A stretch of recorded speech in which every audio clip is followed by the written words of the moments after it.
hoy por hoy la sociedad se compone básicamente o se fundamenta en el consumo masivo de la energía. Este consumo masivo de la energía está representado o es representado en la necesidad de nuestra sociedad actual en transportarse, en moverse, en comunicarse, especialmente las mercancías. Estas mercancías que se transportan alrededor de todo el globo, generalmente por vía marítima y aérea, pero principalmente por vía marítima, es reflejo de una economía heredada de la revolución industrial y de la globalización que ésta nos dejó. Hoy por hoy, el consumo de derivados del petróleo asciende a cantidades extraordinarias, muy interesantes que veremos al final y que analizaremos en la discusión. Entonces, bienvenidos el día de hoy, muchachos. Terminamos nuestra primera etapa hace 8 días, empezamos nuestra nueva etapa en ecotecnología. Entonces, bienvenidos.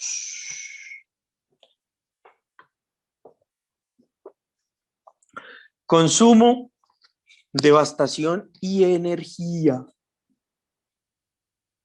Profesor Jason Leandro, materia ecotecnología. ¿Por qué el consumo? Porque como nos dimos cuenta en las clases anteriores, nuestra sociedad está basada en el consumo, particularmente en bienes manufacturados, sean o procesados, sean alimentos o bienes de consumo de nuestra vida cotidiana. Devastación, ¿por qué?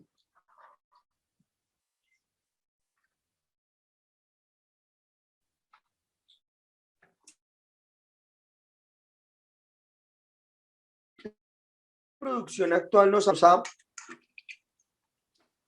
ha dejado a tal punto en tales lugares del mundo devastación que se podría asegurar que prácticamente el consumo que hoy la modernidad genera devastación. Podría ser una Profesor, me disculpa, se te escucha muy entrecortado. Y ¿por qué la energía? Porque no es. Muchachos, no sé si será solo con el compañero o no lo escucho. Discúlpenme. No, profe, realmente no se escucha nada. Escucha muy Bueno, mal. No se escucha. ¿me escuchan? No ¿Me se escuchan, escucha. muchachos? ¿Me No se escuchan? escucha. Se escucha muy raro. Ya, Uno, dos. mucho. 1, 2, muchachos, ¿me escuchan? Sí, señor. Sí, señor. Fuerte y claro. Mejoró, listo, disculpen ustedes. Entonces, vuelvo y de nuevo empezamos. Consumo, nuestra sociedad actual se basa en el consumo, tanto productos procesados, los que tenemos en nuestra alacera, tanto productos o manufacturas dadas por nuestra revolución industrial. 2, devastación. La devastación normal de un mundo de consumo excesivo y de necesidad de energía, en algunas ocasiones sin importarle y sin mediar lo que pueda pasar. Y energía, un mundo que para comunicarse y para moverse necesita energía.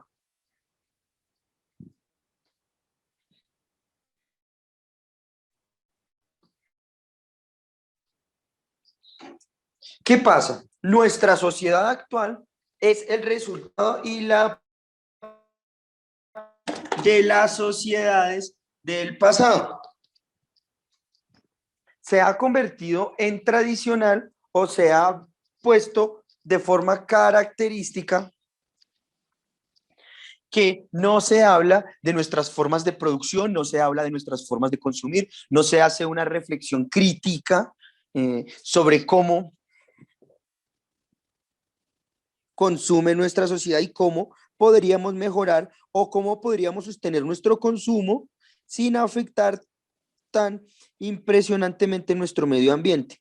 ¿Qué pasa? Nuestro medio ambiente es nuestro ecosistema en el cual nosotros habitamos. O sea, pensar en el medio ambiente no es ser ni de izquierda ni de derecha, sino es ser una persona consciente de su hábitat. Recordemos que somos animales en el cual el mundo es nuestro hábitat. Aún no podemos habitar otro planeta, entonces no suena descabellado intentar cuidar el hábitat nuestro y de nuestros hijos. Vamos a hablar un poco del contexto. El motor o máquina de vapor, como ya lo vimos en las primeras clases, se utilizó extensamente durante la Revolución Industrial, en cuyo desarrollo tuvo un papel relevante para mover máquinas y aparatos tan diversos como bombas, locomotoras y motores marinos, entre otros.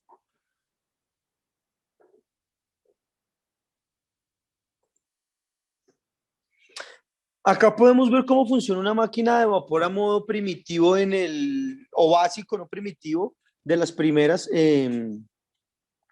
Se introducía el calor, existía un horno, el cual calentaba una caldera y por vapor se accionaba un pistón, el cual estaba enganchado a una rueda, generando eh, o transformando más bien una energía eh, perpendicular a una energía rotatoria, pudiendo de esta manera generar movimiento alrededor y generar potencia y dinámica al interior de diferentes industrias en la Inglaterra del siglo XVI.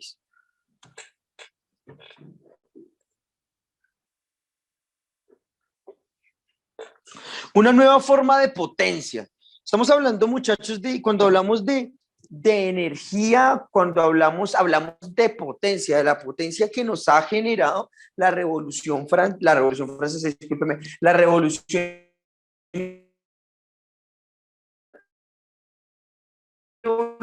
que ustedes piensen política, económica, no, es una revolución de la producción enfocado a la producción. Es en la actualidad. Nos planteamos o vemos en la laminilla,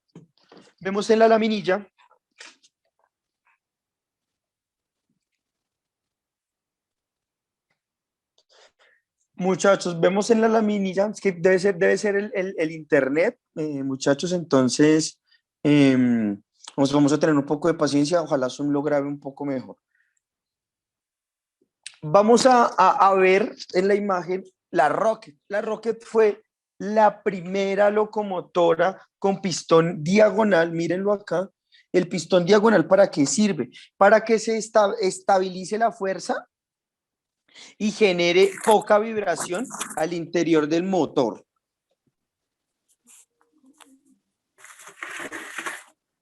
Muchachos, les pido muy amablemente los micrófonos, gracias.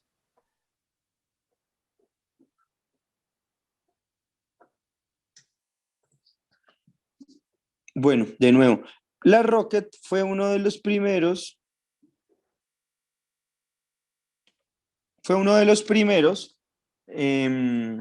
artefactos que incorporó ciencia, dinámica, investigación y procuró adelantar o potenciar el movimiento de un punto a otro.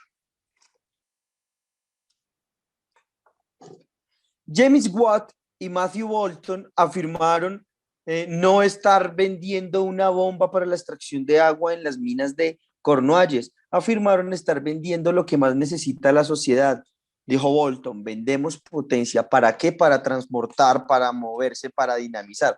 Esto generó el inicio de la revolución industrial y lo que conocemos hoy como el mundo moderno, esta locomotora.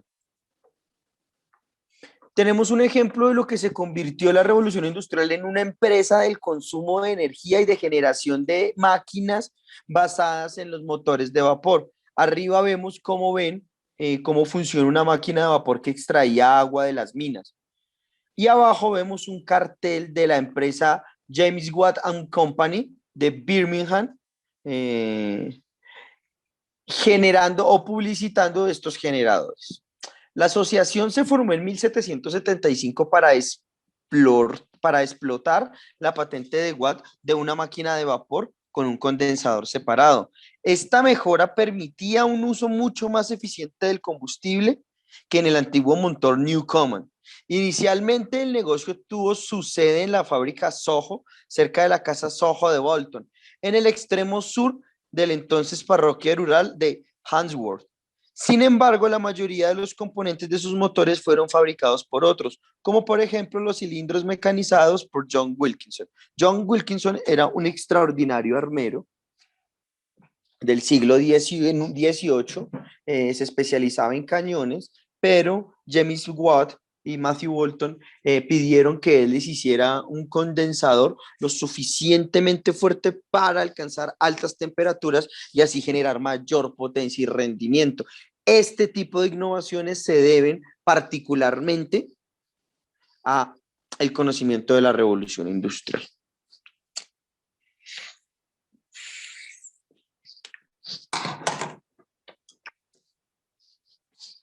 Bueno, tenemos el vapor, ¿no? El vapor durante 100 años fue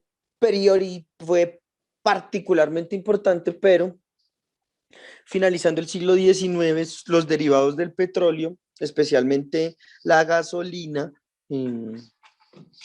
empezaron a tomar relevancia y protagonismo en el mundo y en la sociedad.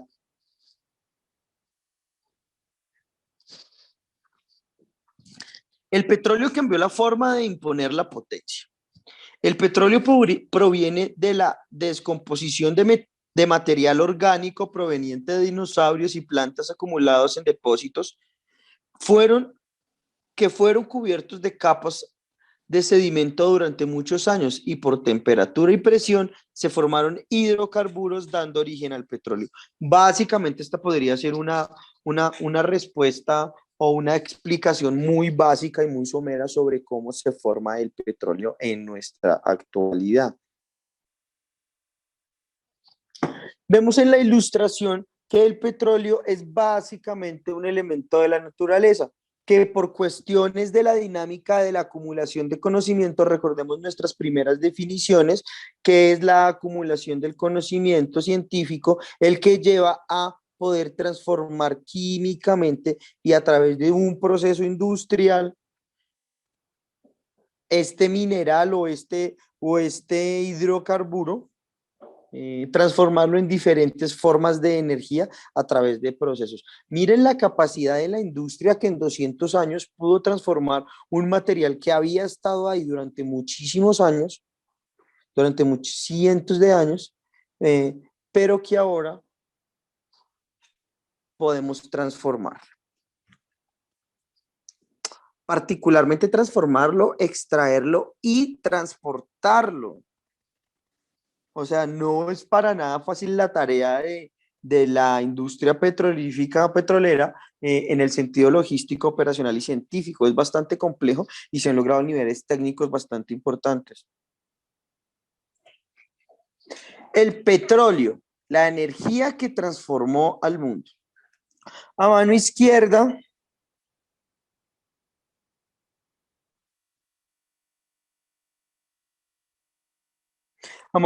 vemos unas lámparas de queroseno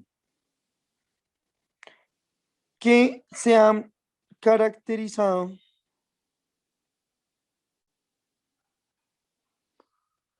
por ser la fuente de luz más usada en la primera mitad del siglo XIX. Antes de esto, las lámparas usaban un combustible a base de grasa de ballena. Es por eso que en el mundo anglosajón, particularmente en el Atlántico Norte y especialmente en lo que llamamos ahorita Norteamérica, existió una industria ballenera bastante grande y bastante desarrollada en pro de la grasa de la ballena. Recuerden ustedes la historia de Moby Dick y el capitán Aja. Debido al que el petróleo fue el que reemplazó en los hogares norteamericanos el aceite de grasa de ballena por queroseno, líquido inflamable compuesto de hidrocarburos que se obtiene de la destilación del petróleo después de la fracción de la gasolina y antes del gasóleo. Se emplea principalmente como combustible en el movimiento de turbinas y en los motores de aviones a reacción, de reactores. ¿Qué pasa? Este tipo de energía transformó el mundo, la destilación industrial del petróleo. O sea, estamos hablando de que de un material líquido viscoso se transforma o se destila un producto el cual sirve para alimentar una llama constantemente e iluminar una casa en el siglo XIX. Imagínense ustedes, mis 103 estudiantes sin luz en estos momentos donde ustedes se encuentran, especialmente si se encuentran en una zona rural o del campo, imagínense sin el beneficio de la luz. Por lo menos, ¿qué pasaría con las personas que toda la vida hemos estado acostumbrados a una vida urbana? Sería prácticamente una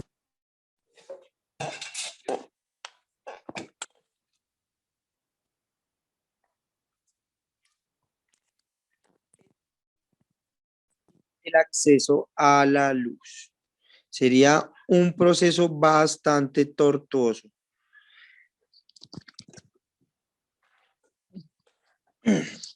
Este señor que ustedes ven a la derecha se llama John D. Rockefeller, fundador, guía y mentor de lo que se llamaría la Standard Oil Company, una empresa petrolífica monopólica en el sentido de que tiene todos los procesos de la producción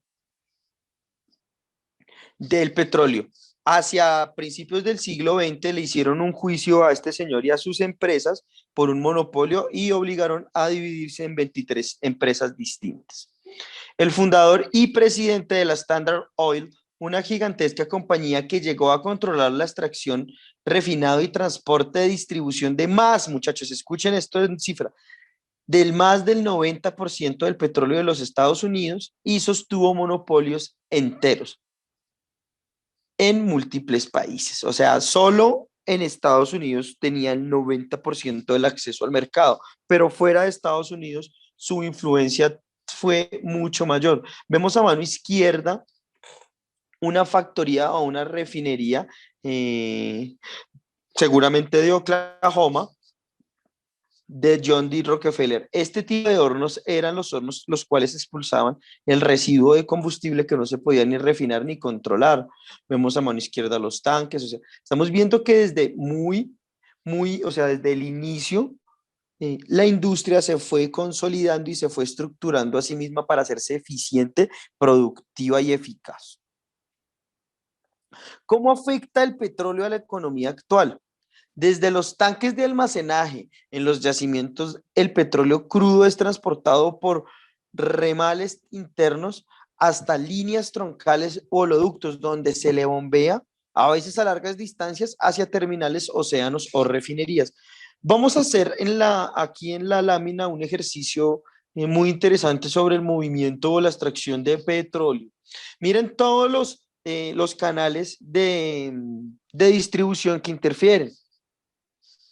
Tenemos la extracción primaria en una refinería en medio del océano, podríamos decir, o en un pozo de extracción en medio del océano, con toda la necesidad energética que este conlleva, pero también tenemos el barco abastecedor que llega a las refinerías de la costa.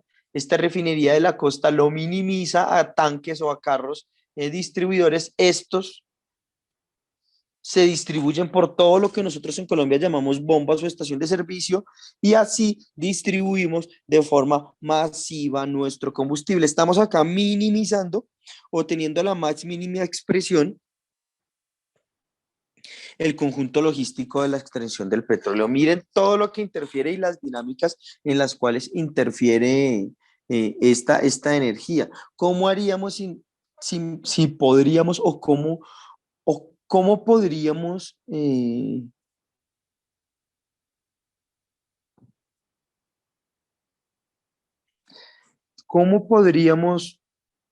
entender la vida sin el dinamismo que generan estos combustibles, independientemente de que entendamos que que están destruyendo el planeta? ¿Cómo podríamos reemplazarlos sin afectar nuestra actual vida? de consumo y de necesidad de transporte y de energía. Imagínense en estas grandes ciudades sin podernos transportar. ¿Qué es necesario? Vamos a ver. La economía se mueve por gasolina.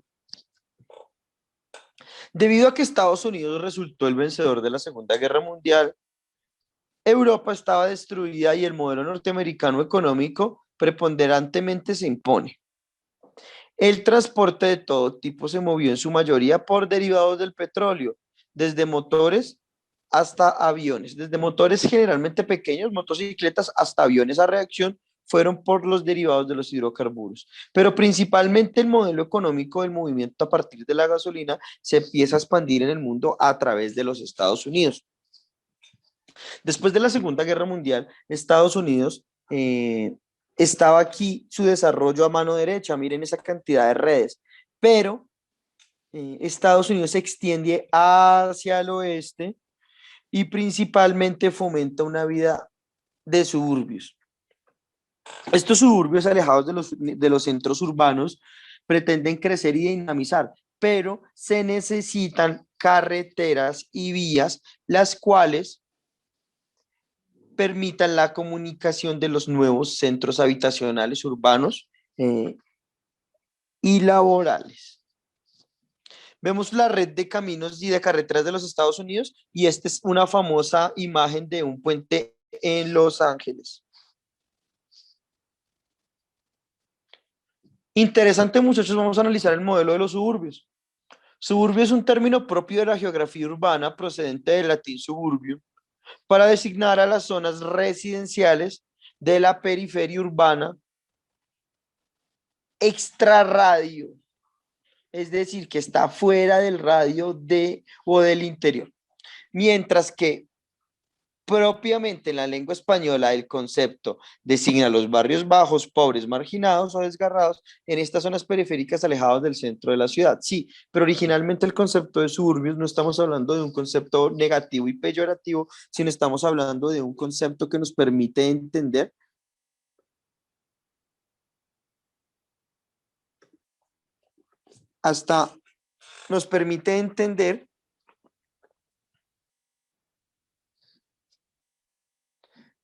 cómo el modelo del automóvil principalmente se extendió a través del mundo y del viejo continente, en América y en Norteamérica.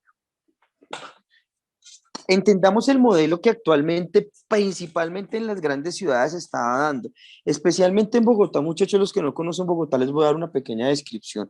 Bogotá es una ciudad, un valle alto, con unas montañas que los rodean y generalmente el valle se extiende hacia el occidente.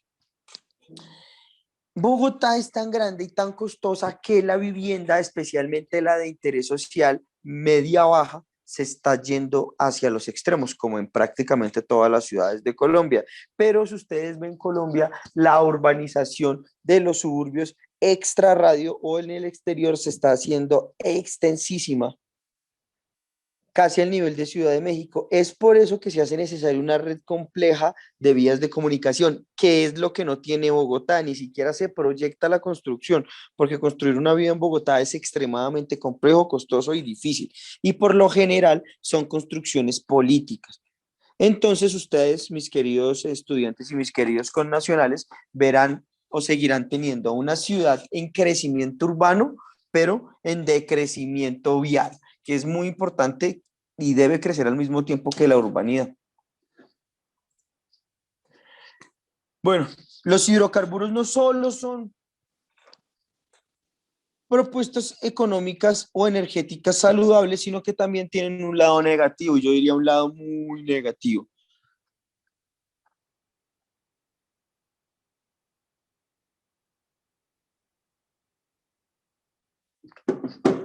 El proceso de la extracción y la refinación de hidrocarburos se ha convertido en un proceso tanto necesario para la forma de vida actual como destructor del ambiente que se necesita para sobrevivir.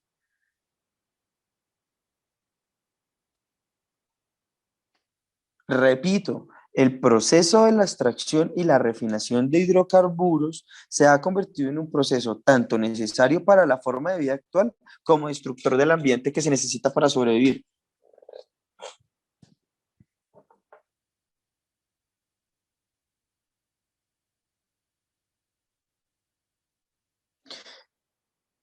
Creo yo que, les voy a poner un ejemplo.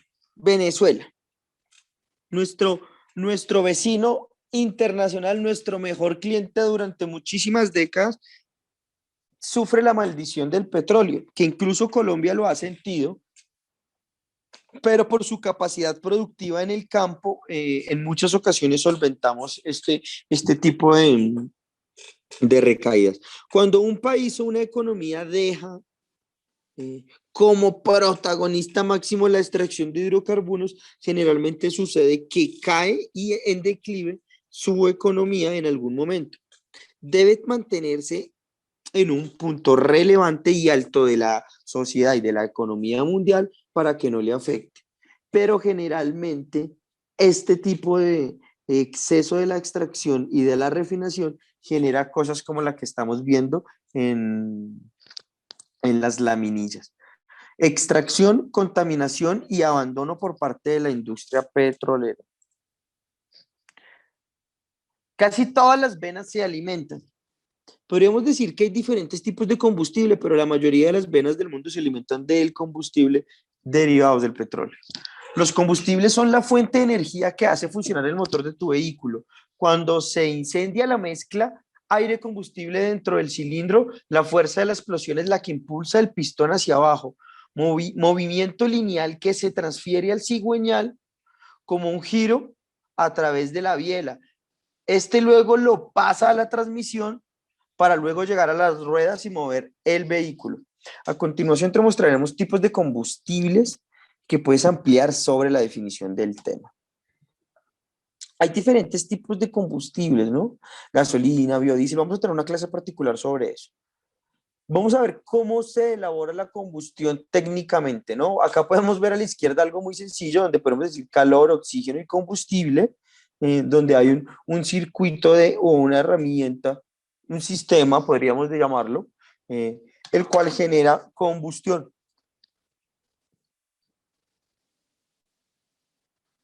A la derecha vemos cómo funcionaría un pistón de un vehículo común y corriente. Veremos la bujía que da la chispa, las válvulas de emisión, de eyección y el movimiento que transfiere a la biela. Los combustibles se definen como cualquier material como la capacidad de liberar la energía al oxidarse de forma violenta con desprendimiento de calor. Los más populares son la gasolina y el diésel, pero además de ellos existen otros tipos de combustibles para vehículos en el mercado.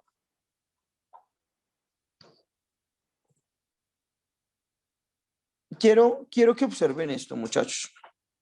Esto es una imagen que ahorita les voy a mostrar de qué página la saqué para que la puedan revisar. Muy interesante. Vemos la estadística de consumo al año 2019. Hoy en el 2021 creo que China ha alcanzado a superar a Estados Unidos o ha logrado superar a Estados Unidos en el consumo de barriles de petróleo.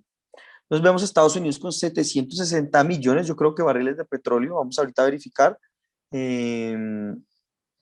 China por debajo como 140 millones. Vemos a la India de tercero, qué gran capacidad de consumo la India. Rusia, Arabia Saudita, Corea, Brasil, México, entre otros. Básicamente este sería el modelo del consumo que se pretende. Y bueno, muchachos, nada, palabras finales. Agradecerles a todos ustedes, pensar que el consumo de hidrocarburos se ha caracterizado se ha pensado que es nuestra única solución y alternativa. Hoy planteamos la entrada a la discusión de cómo se siente la sociedad en el hidrocarburo. Se plantea una libertad, más adelante plantearemos nuevas interrogantes y nuevas críticas. Hoy por hoy ejemplificamos, mostramos y evidenciamos que el mundo depende como un adicto del petróleo. Les agradezco, muy buenas noches.